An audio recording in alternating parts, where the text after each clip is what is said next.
Okay, then let me move on to what they said in the days that followed, and very specifically and point blank put their allegations to you, particularly what came from Minister Jolie. The allegations that she makes are very serious, that you yourself are a person of interest in the murder of Hardeep Ninjar. Did you have anything to do with his murder? Nothing at all. No evidence presented, politically motivated, and more or less, if Mr. Trudeau or his colleagues know about it, is it not a crime not to file a charge sheet? Is it not a crime not to go the judicial process?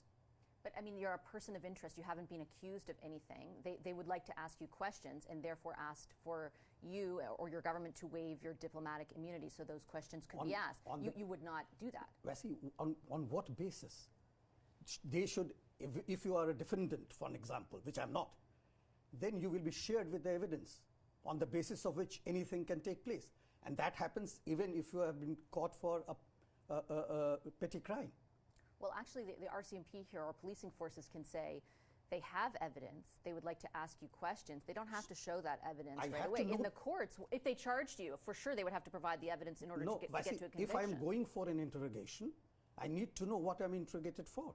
I need to know what are the evidence that you have, so that I go prepared. Let me put to you what Minister Jolie said. The decision to expel these individuals was made with great consideration and only after the RCMP gathered ample, clear, and concrete evidence which identified 6 individuals as persons of interest in the Ninjar case, one of whom is you. Which Vasi was never shared. Let me see what the concrete evidence she is talking about. As far as I'm concerned, she is talking politically. As far as I'm concerned, she has got nothing in her hand. Do you think, though, honestly, a country like this one that does have a history relationship with India would stand up and make an accusation like that without any evidence? In all seriousness, do you think that is the case? And why would you, again, not want to know what that evidence is? I want to know the evidence. But there has to be a way in seeking those evidence, and there has to be a way in confirming those evidence. And the first point is, please show me the evidence. And I have been talking about it from day one. Unless I know what I am being asked for, what are the evidence that you have, how do you prepare my defense? But it's not a defense. They're simply asking questions. It is a defense. That's what people fail to understand. But you haven't been charged. You need a defense when you've been charged. No, you're just a person of I interest. need a defense even when I go for interrogation. People can go to interrogation with their lawyers. So let's not complicate this issue. So if there is someone has complained that the person is a rapist, that after that complaint, the first thing that the law and order authority will interrogate. When they go for interrogation, they have a right to carry a lawyer with them. Sure.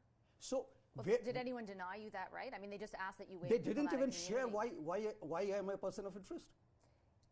The accusation has been leveled that you and your colleagues essentially played a role in collecting information. More broadly, but I imagine the allegation is specific to Mr. Ninjar as well, on his whereabouts that could be then fed to people who would have murdered him or would have been involved in other crimes in other cases. Have you, in your position, ever directed or coerced anybody into gathering information on pro-Khalistani activists that you could then later target? All right. So first of all, I, as High Commissioner of India, had never done anything of that kind. That is one. Second, my colleagues, do we want to know what pro-Khalistani elements in Canada are doing? Yes, we do. That's my national interest. That's my core concern with Canada, which is trying to tore up Indian territory. So if the Canadian politicians are so novice that they want me not to know what my enemies are doing here, I'm sorry, then they don't know what the international relation is all about. Are you using legal means to monitor them, or is it illegal what you're doing? It is all overt. There is nothing covert. It's all overt. So we read the newspapers, we read their statements. Since we understand Punjabi, so we read their social media posts and try to infer from there. Has the government of India ever been involved in targeting for death any of these individuals? Never. With full responsibility. Do you condemn Mr. Ninjar's death? Murder? I do condemn. You condemn his murder? Any murder is wrong and bad. I do condemn. And that is what I've said in many interviews. Let's get to the bottom of the issue. But to get to the bottom of the issue, there has to be evidence shared that you have, and we will share our evidence. Don't we do that in the extradition cases? We have sent 26 dossiers to Canada. What has happened? And I understand the point that you have around concern of a lack of action on that. Can you understand how, to Canadians, that would never justify participation in an extrajudicial murder? It should not happen anywhere in the world. I know the countries which have done it, and some of them are G7 countries, by the way. So let's not talk about it.